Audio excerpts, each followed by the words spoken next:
और जनतंत्र टीवी के एग्जीक्यूटिव एडिटर सत्येंद्र भाटी जी हमारे साथ जुड़ गए हैं, पहलगाम से ग्राउंड जीरो पर मौजूद हैं।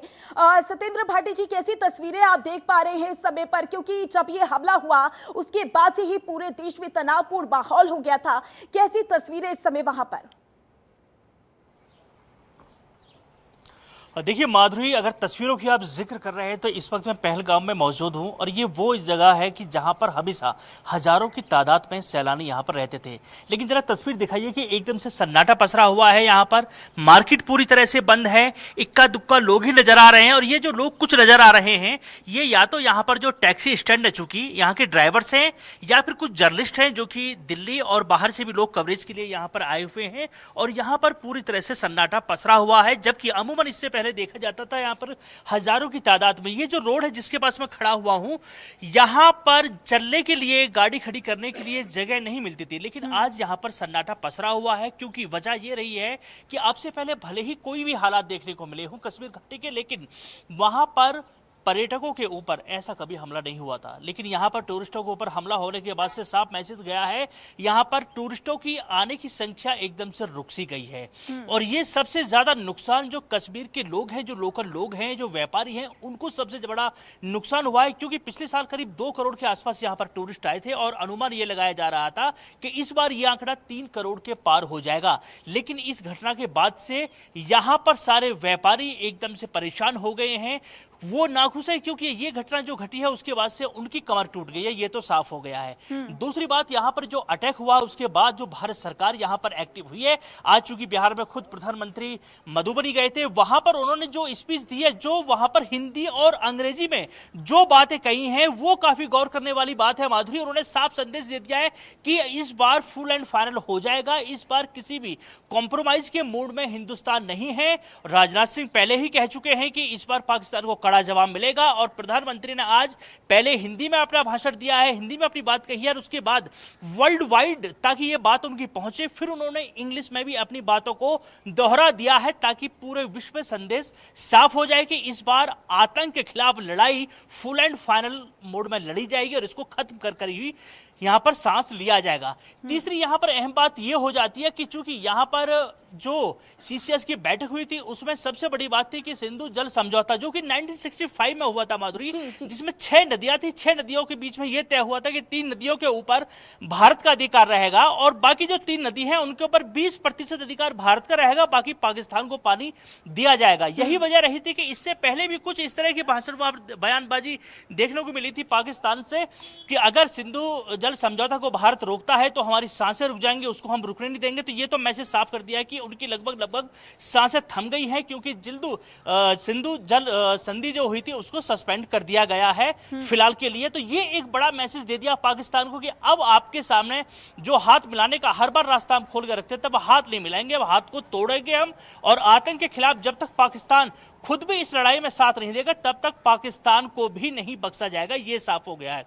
दूसरी अहम बात, चूंकि मैं पहलगाम में हूं और जहां पर ये अटैक हुआ था, जरा लक्ष्मण ये दिखाए तस्वीरें, ये वो मेन रास्ता है कि जो यहां से ही उस वेस्टर्न घाटी के लिए लोग यहां से निकलते हैं और आगे जाके 3 रास्ते हो जाते हैं। 3 में से चूंकि यहां से 5 किलोमीटर का सफर है, जो कि या तो खच्चरों के माध्यम से या फिर पैदल ही उसको तय किया जाता है। लेकिन मेन रास्ता यही है जहां से सब लोग जाएंगे।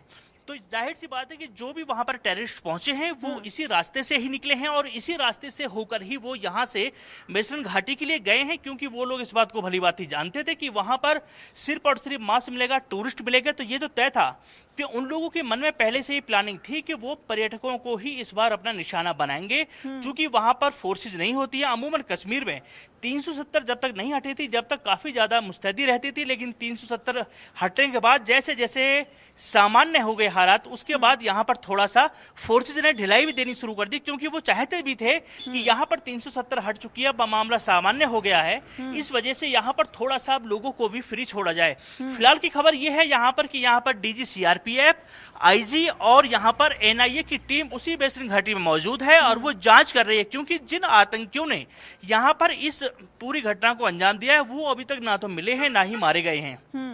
चूंकि यहाँ पर जो जंगल है वो काफी बड़ा है। जरा तस्वीरों में देखेंगे ये पूरा जंगल है, जो कि यहाँ पर जो सेना है उसके लिए बड़ा मुश्किल हो जाता है सर्च करना, क्योंकि वो मान लीजिए 2 या 3 या 4 लोग हैं, वो कहीं भी एक गुफा बना लेंगे, पेड़ों के बीच में जाके छुप जाएंगे, लेकिन वो यहाँ पर जो हमारे सेना के जवान है उसके लिए बड़ा मुश्किल हो जाता है, क्योंकि वहां तक उनको खोज पाना। चूंकि निसार यहाँ पर लगातार कवर कर रहे थे, वो भी मेरे साथ मौजूद है। कुछ यहाँ पर जो लोकल लोग हैं वो भी यहाँ पर मौजूद है, उनसे भी हम बात करेंगे कि आखिरकार यहाँ पर वो लोग कैसा फेस कर रहे हैं। यहाँ पर जो स्थिति यहाँ पर देखने को मिली है, आप लोग यहीं पर रहते हैं, आप लोग आपने देखा जो अटैक हुआ उसके बाद से क्या स्थिति यहाँ पर आप देख रहे हैं?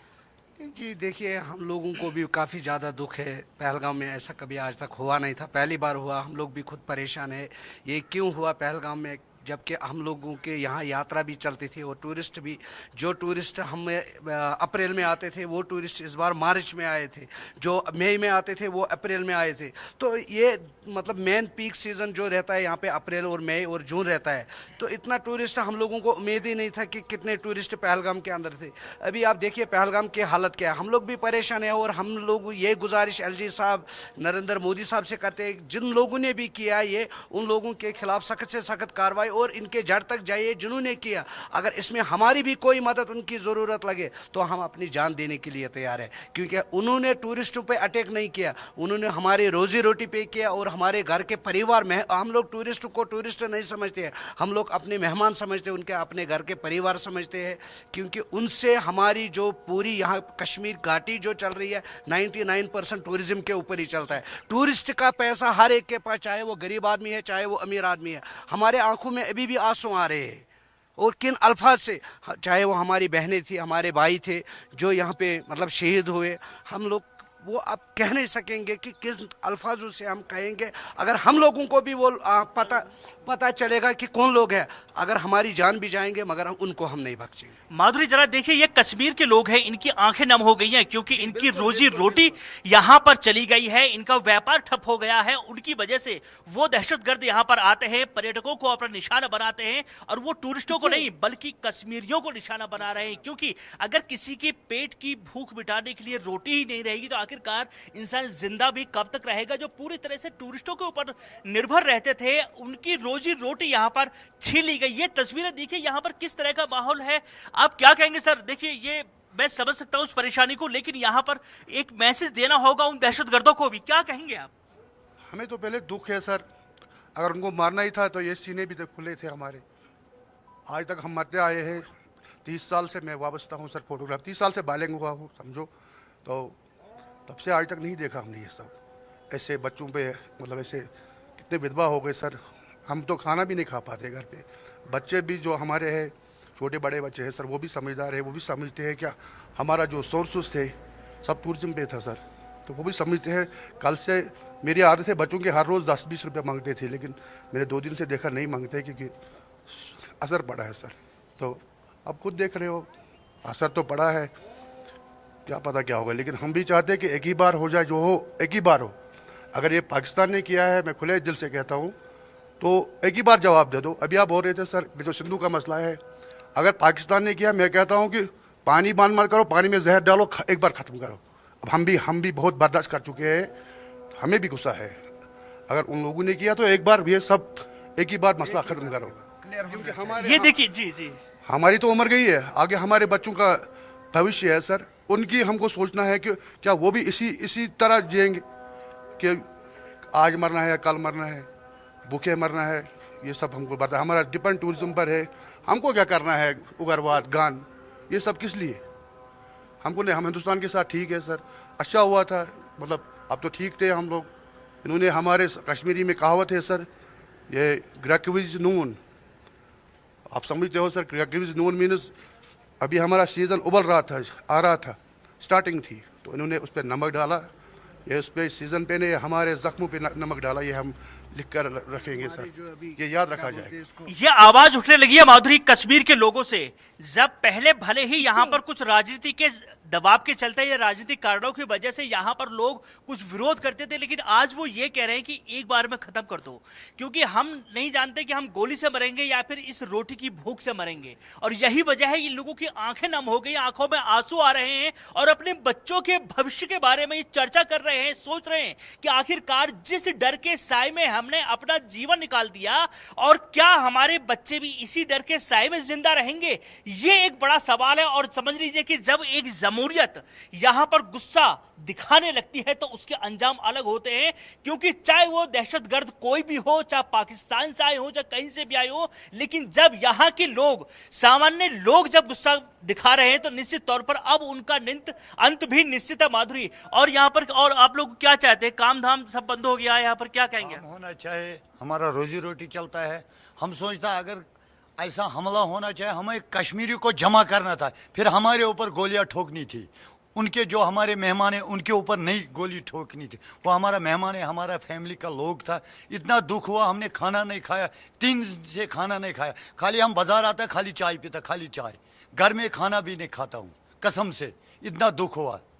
लेकिन सर हिम्मत नहीं हारनी चाहिए। हम एक बार और कहना चाहते हैं, अगर ऐसे टूरिस्ट नहीं आगे, मतलब हमारे हिंदुस्तानी भाई जो है, हमारे टूरिस्ट भाई, उनको कश्मीर आना चाहिए।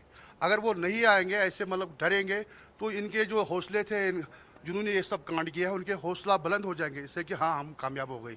अगर वो आते रहेंगे तो इनको जवाब मिलेगा, कड़ी से कड़ी जवाब मिलेगा। आप लोग चूंकि यहाँ पर बहुत समय से रह रहे हैं, आपने देखा यहाँ पर, देखिए ये तो तहत आते हैं, कुछ भी करते हैं, तो ये एक दिन में संभव नहीं है कि एक दिन में आने के बाद वो हम लोगों के आपके सबके बीच में ही रहते हैं। कि क्या कभी आप लोगों को ऐसा अंदेशा होता है कि यहाँ पर कुछ लोग इस तरह की चर्चा करते हैं, बात करते हैं कि हम कुछ ऐसे लोग या फिर कोई बाकी लोगों के लिए, कश्मीर की आज़ादी को लेकर जैसे पहले आवाज़ उठाते तो लोग इस तरह से कुछ करते हैं, क्या ऐसे लोग भी है क्या? कुछ बात है सर, इसमें मैं ये कहूँगा कि हम लोग भी, जो पहलगाम के लोग थे, हम लोग अपनी तरीके से पहलगाम को पीसफुल एरिया मानते थे। कि जब तक 82 में, 96 में, 91 में अमरनाथ यात्रा चली, जबकि कश्मीर में मिल्टन से 1 नंबर पे थी, तब भी यहाँ से यात्रा चली। उस हिसाब से हम लोग भी अपने तरीके से सेफ थे कि टूरिस्ट यहाँ पे है सेफ। अगर थोड़ा सा कभी हुआ होता है यहाँ पे, तो हम लोग भी अपनी तरीके से होशियार रहते। अगर कोई गलत बंदा हम दिखते तो हम कहते कि भाई ये गलत बंदा है, ये बंदा यहाँ का नहीं है, ये यहाँ पे घूम रहा है, तो कैसे घूम रहा है। तो हम लोग भी अपने तरीके से बिल्कुल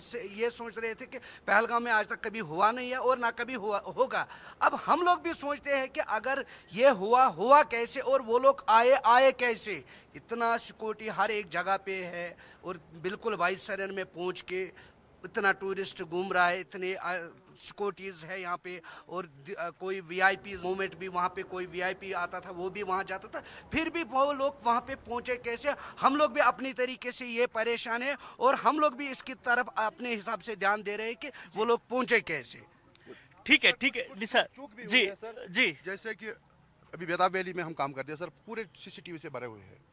लेकिन अगर 2-3 सीसीटीवी पहले से मतलब बाइसन वैली में रहते, हमें अभी वीडियो की जरूरत नहीं पड़ती, हम पूरा उसमें देखते कि कौन था क्या था।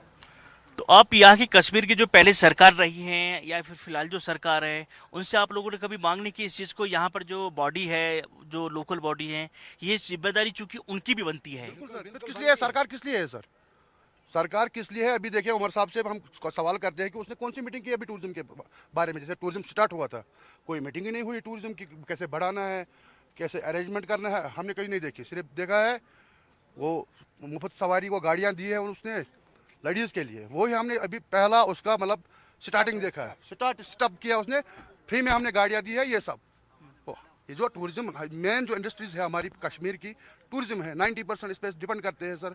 तो उसने कभी देखा ही नहीं इस पे क्या करना है, क्या हमारे अरेंजमेंट पूरी है, हमारी सिक्योरिटी अलर्ट है, हमारा पुलिस अलर्ट है, इसके लिए तैयारी तो उसको करनी। पाकिस्तान को क्या आप मैसेज देंगे? पाकिस्तान को हम कहते हैं कि हमें बख्शो, हमें जरूरत है। सॉरी पाकिस्तान, हमें जरूरत नहीं है, हम ठीक है, हम ठीक है, हमें छोड़ो, हम ठीक है। हम आप अपने मुल्क को देखो, हमारा हिंदुस्तान तो आसमान पर पहुंचा, हमारा चांद पर पहुंचा, आप अभी जमीन पर ही हो, उधर ही हो। आप देखो आपके रेलवे में धमाके हो रहे हैं, आपके किडनैपिंग हो रही है। हमारे तो यहाँ नहीं होता था, हमारे कश्मीर में ये सब। हमें गुस्सा मत दिला, हम ठीक है, वी आर द इंडियन, हमें जरूरत नहीं है, हम ठीक है हिंदुस्तान के साथ। और हम हिंदुस्तान की आवाम से कहते हैं कि आप लोग आ जाओ, हमारे घरों में आ जाओ, आप डरो मत, आप पहलगाम आ जाओ, हम खड़े हैं, हम आपके लिए खड़े हैं, आप लोग डरो मत, आप आ जाओ। आप क्यों डरते हो ऐसे? आप लोग हिम्मत मत हारो, आप आ जाओ, आप आ जाओ। अगर आप नहीं आओगे तो ये लोग समझे कि जीत गए। चाहे घोड़े आप लोग आ जाओ, शाल वाले थे, चाहे टैक्सी वाले थे, उनको हम पे करना था, ताकि करना। हम तो बूढ़े हो चुके हैं, अब हमारी उम्र गई है, मतलब ये नहीं होता। मारो हम लोगों को, मारो अगर वो लोग हम लोगों को, हमारे मेहमानों पे गोलियां मारो, ये हम लोग कतई बर्दाश्त नहीं करेंगे, चाहे हमें अपनी जान भी गंवाने पड़े इसके लिए। निसार, ये जो तस्वीरें आज देखने को मिल रही है, इससे पहले किस तरह की तस्वीर देखने को मिलती थी यहाँ पर? और ये वाकई गुस्सा जायज भी है इनका, क्योंकि किसी की अगर रोटी ही छीन लिए हुए तो वो जिंदा कैसा रहेगा? देखिए सर, मैं आपको ये क्लियर यहाँ पे वही बात करना चाहूँगा कि जिस तरह से जो 2019 के बाद जो लोगों का माइंडसेट था वो अलग था, आज कुछ अलग है। पहले यहाँ पे नो डाउट जो यहाँ पे मिलिटेंट्स ऑर्गेनाइजेशंस थी उनको लोकल्स का सपोर्ट 2019 से पहले कुछ ना कुछ किसी न किसी हद तक उनको मिलता था, फराहम होता था। लेकिन आज सूरत कुछ अलग है। आज यहाँ पे लोगों के दिलों से, दिमाग से पूरी तरह से ये बात निकल गई है कि जिस तरह से वो अब जमहूरी दायरे में आने लगे हैं, जमहूरी निज़ाम में रहने लगे हैं, अब पूरी तरह से एक माइंड सेट यहाँ पे तब्दील हो गया है। अब पूरी तरह से लोगों की जो सोच थी, समझ थी, पूरी तरह से तब्दील हो गई है। मैं लगभग 22 तारीख से पूरी तरह से ग्राउंड लेवल की यहाँ पे सूरत देख रहा हूँ, सूरत हाल देख रहा हूँ, पूरी तरह से मुआयना भी कर चुका हूँ मैं। यहाँ पे पूरी तरह से मैंने देखा है कि लोग अब यहाँ पे पूरी तरह से बदलाव चाहते भी थे और बदलाव आया भी था, क्योंकि यहाँ पे टूरिज्म सेक्टर को बूस्ट मिला। यहाँ पर जिस तरह से जो सेंट्रल स्पॉन्सर्ड स्कीम्स थे, जिनमें खासकर युवाओं ने बढ़ चढ़ कर हिस्सा लेना शुरू किया। यहाँ पे जो सपोर्ट्स एक्टिविटीज़ है, जिसमें हाल ही में परवेज़ रसूल, राशिक सलाम, वो आगे जाने लगे, तो एक शौक, एक जहन, जो मेंटेलिटी थी लोगों की यहाँ पे, वो तब्दील हो गई है। खासकर जो यहाँ के युवा है, जिस तरह से जो इंसिडेंट्स यहाँ पे जो पेश आते हैं, और इन इंसिडेंट्स के वजह में और नफरत पैदा हो गई है। जो हमारा जो नेबरिंग कंट्रीज है, पाकिस्तान है, तो उनको पूरी तरह से यहाँ के लोग अब पूरी तरह से यहाँ पे मुतालबा भी कर रहे हैं, डिमांड कर रहे हैं यहाँ के प्रशासन से, मरकजी सरकार से, कि उनके खिलाफ कड़ी से कड़ी एक्शन लेनी चाहिए। बिल्कुल यहाँ पर सतेंद्र निशा, जी, क्योंकि इन लोगों ने सीसीटीवी का जिक्र यहाँ पर कर दिया। बिल्कुल सतेंद्र जी, इन पर्यटकों ने भी नहीं सोचा होगा और वहां के लोगों ने भी नहीं सोचा होगा कि इन पर्यटकों पर कभी हमला होगा और इस तरीके की स्थिति बनती हुई नजर आएगी। जितने भी लोगों से आपने बात की, उनकी नब आंखें संदेश दे रही थी कि आज पूरा कश्मीर देश के साथ खड़ा हुआ है, पाकिस्तान को संदेश गया है, आतंकियों को संदेश गया है। हमारे साथ बने रहिएगा, पल पल की अपडेट आपसे लेते रहेंगे।